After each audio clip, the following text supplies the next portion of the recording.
ចឹងខាងដើមនៃបសោតហ្នឹងមានសម្ដែងហ្នឹងហើយឲ្យយើងទាំងអស់គ្នាស្ដាប់ហើយរមែងទទួលយកហ្នឹងហើយ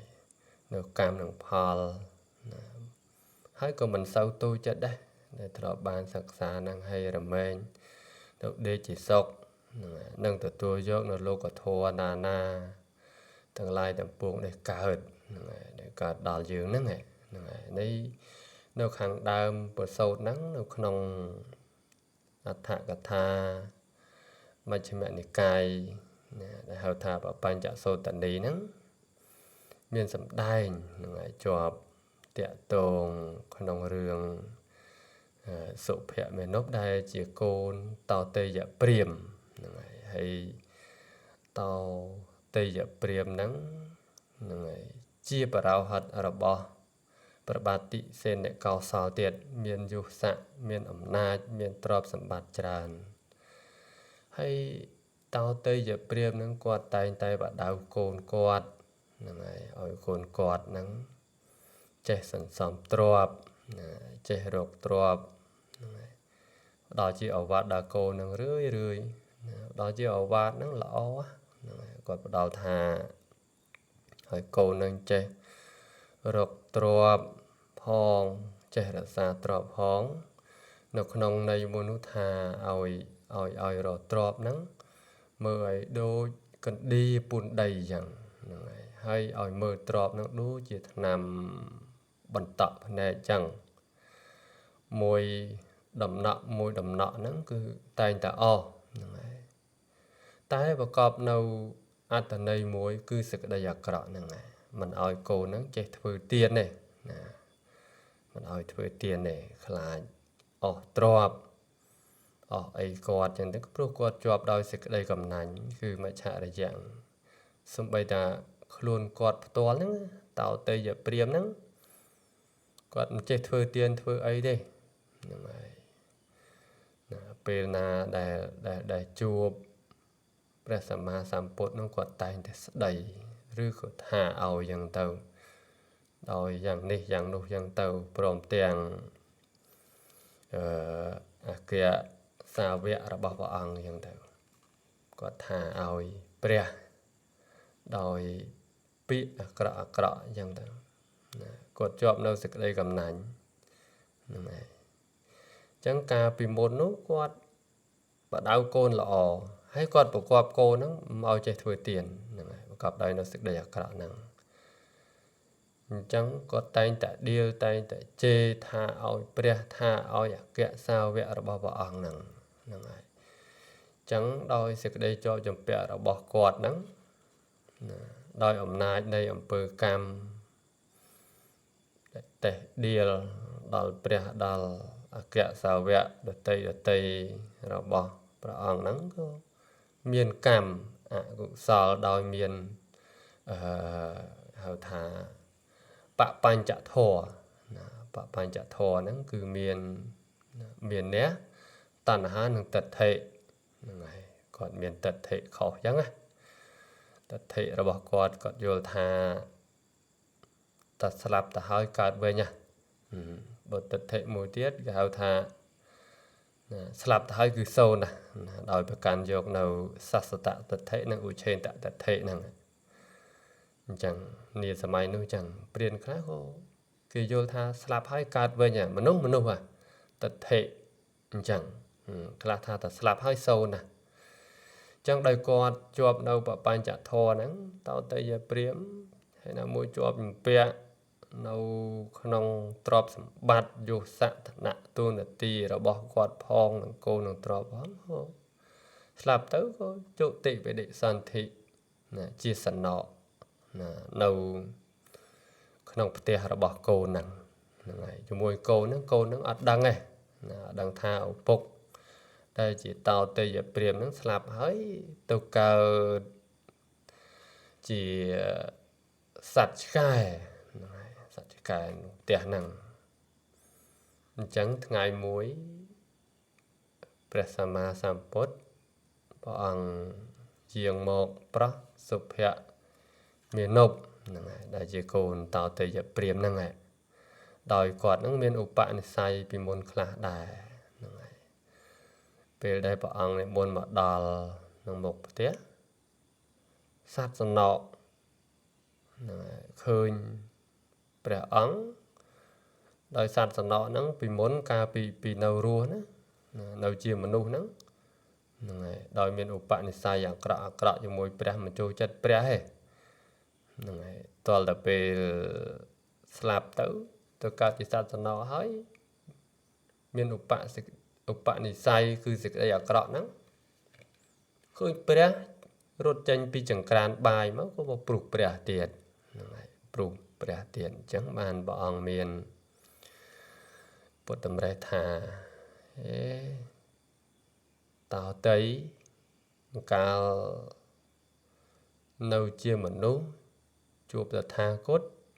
ណាថាឲ្យតថាគតជេរឲ្យតថាគតដោយពាក្យអាក្រក់តលតែពេលកើតជាសត្វសំណកហើយព្រុសតថាគតទៀតអញ្ចឹង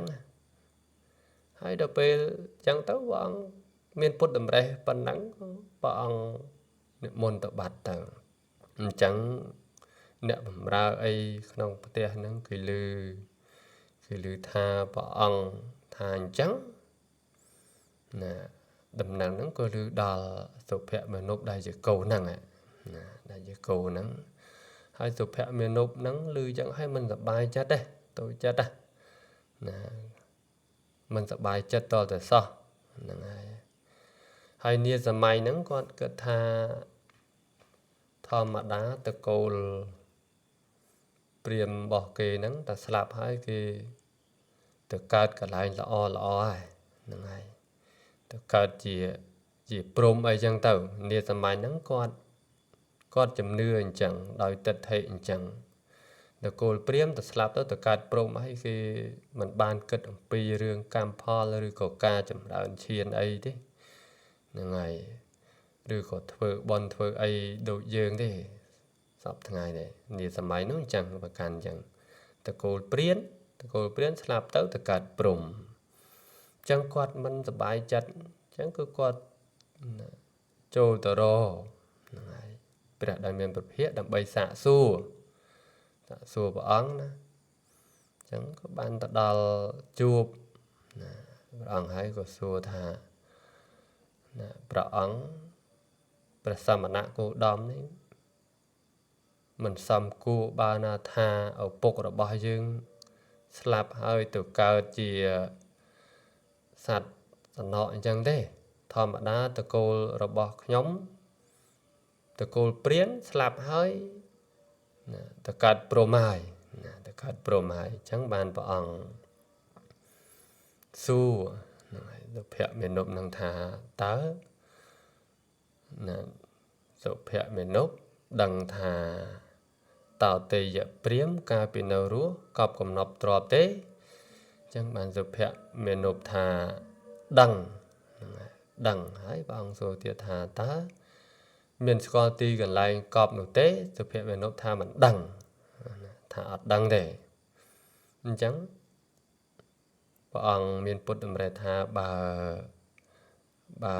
សុភមនុបហ្នឹងហើយចង់ដឹងថាតើទេយព្រាហ្មណ៍ជាឪពុករបស់អ្នកហ្នឹង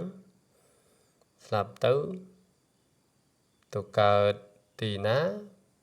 ពេលត្រឡប់ទៅវិញហ្នឹងហើយចូលយកអាហារល្អរៀបចំទីកន្លែងដេកឲ្យសត្វសំណកនោះបរិភោគហើយអ្នកនឹងសួរថាតើណាយកកំណប់ទ្រព្យទៅលាក់ទីណាហ្នឹងហើយអញ្ចឹងកុំតែមានផោះតាងដែលតោទេយព្រាហ្មណ៍កាលនៅរស់យកកំណប់ទ្រព្យលាក់ណាកុំអីសុភមនុបក៏មិនជឿដែរអញ្ចឹងពេលនោះសុភមនុបដែលជាកូនតោទេយព្រាហ្មណ៍ស្លាប់ទៅកើតជាសត្វសំណកហ្នឹងគាត់ព្រមជឿប៉ុន្តែជឿហ្នឹងដោយមានណាប្រយោជន៍ពីរយ៉ាងហ្នឹងហើយប្រយោជន៍ពីរយ៉ាងទៀតណាទី1គាត់ជឿ គឺថាកាលណាបើឪពុកយើងទៅកើតជាសត្វសំណក់នឹងមែននឹងប្រាប់កំណប់ទ្របដល់យើងជាច្រើនហ្នឹងហើយយើងនឹងបានទ្របជាច្រើនប្រយោជន៍មួយទៀតទី2នោះកាលណាបើសំណក់នោះមិនប្រាប់ពីកំណប់ទ្របនោះទេយើងនឹងបានឱកាសនឹងជេរថាឲ្យតថាគតនេះឯណានៃម្ដងណាអញ្ចឹងគាត់ជឿដោយហេតុអញ្ចឹងហ្នឹងហើយដោយហេតុពីរយ៉ាងអញ្ចឹងណាបើឪពុកទៅកើតជាសត្វសំណក់មែនបានទ្រព្យច្រើនបើឪពុកមិនទៅកើតទេបានឱកាសនឹងជេរនឹងថាឲ្យណាតថាគតនេះឯណានៃម្ដងហ្នឹងហើយអញ្ចឹងពេលគាត់ត្រឡប់ទៅវិញគាត់ដាក់អាហារឆ្ងាញ់ឲ្យសត្វសំណក់នោះបរិភោគណាយ៉ាងល្អអញ្ចឹងទៅណាសត្វសំណក់នោះក៏ដេកទៅដេកមួយសន្ទុះអញ្ចឹងទៅភ្ញាក់ឡើងទៅកាយទ្របនោះមែនណាបានទ្របទៅពេលអញ្ចឹងទៅនឹកឃើញថាអូណាព្រះសម្មាណគោដមនេះដឹងច្បាស់ណាស់ណាពិតជាអស្ចារ្យណាស់ណាដឹងថាឪពុកយើងទៅកើតទីណាហើយណាទុកកំណប់ទ្របទៀតហ្នឹងហើយអញ្ចឹងក៏សុភមេរុទម្លាក់នៅសេចក្តីសង្ស័យសេចក្តីមិនជឿព្រះអង្គនឹងចោលបានខ្លះហ្នឹងហើយគាត់លះបង់នៅក្នុងបបញ្ញធម៌នឹងចោលខ្លះអញ្ចឹងនិយាយអំពីសត្វសំណក់នោះខាងដើមដែលព្រះអង្គសម្ដែងថាបន្ទាប់អំពីការនៅមនុស្សចេតថាគតណាការតទៅជាព្រាមនៅជាមនុស្សហ្នឹងចេតថាគតមានបាបអកុសលហ្នឹងទៅកើតជាសត្វសំណក់ដល់ពេលទៅកើតជាសត្វសំណក់ហ្នឹងហើយឃើញតថាគតព្រុសអញ្ចឹងធ្វើឲ្យសត្វសំណក់នោះស្លាប់ពីសត្វសំណក់ទៅនរកវិជ័យនរកអញ្ចឹងទៅអញ្ចឹងរឿងនេះមិនមែនថាព្រះអង្គអីឲ្យទៅកើតទេអានេះជារឿងកម្មផលណាជារឿងកម្មផលអញ្ចឹងសត្វសំណក់នោះស្លាប់ពីសត្វសំណក់ទៅកាន់នរកទៀតហ្នឹងហើយអញ្ចឹងយើងកាលណាបើបានសិក្សានៅបបញ្ចធម៌ហ្នឹងហើយអដ្ឋកថាមជ្ឈិមនិកាយខាងដើមហ្នឹងគឺរមែងឲ្យយើងជឿនៅកម្មនឹងផលនឹងទទួលនៅលោកធម៌ណាដើម្បីជាការបានជាធម៌បដិបត្តិប្រចាំជីវិតប្រចាំថ្ងៃរបស់យើងនឹងកុំឲ្យមានបញ្ចធម៌មានអ្នកតណ្ហាទិដ្ឋិ3ហ្នឹងអញ្ចឹងកាលយើងបានស្ដាប់យើងរមែងកម្ចាត់លះបង់កាលណាបើកើតមានអសមិមានអ្នកហ្នឹងគឺធ្វើឲ្យយើងមួយជាតិទៅមួយជាតិយូរណាក្របានសម្រេចមគ្គនឹងផលអញ្ចឹងកាលណាដែលយើងបានសិក្សាអញ្ចឹងទៅធ្វើឲ្យយើងជាក់ច្បាស់ហើយយើងរមែងទទួលយកហ្នឹងហើយកម្មនឹងផលមិនតូចចិត្តរឿងនេះរឿងនោះមួយឬក៏រឿងកើតមកហើយចំត្រកូលអ្នកក្រទ្របហ្នឹងហើយអញ្ចឹងទៅហើយមួយទៀតក៏រមែងមិនឲ្យយើងងប់ងល់ណាក្នុងទ្រព្យសម្បត្តិពេកដែរទេណាកាលណាងប់ងល់ពេកជាប់ជំពាក់ពេកគឺធ្វើឲ្យយើងអន្តរាយណាអន្តរាយអញ្ចឹងកាលណាបើធ្វើឲ្យយើងអន្តរាយហើយមានបញ្ចធម៌ហ្នឹងគឺពិបាកណានៅក្នុងជីវិតប្រចាំថ្ងៃរបស់យើងគឺមិនចេះស្ដាប់គេទេមិនចេះសាកសួរគេទេ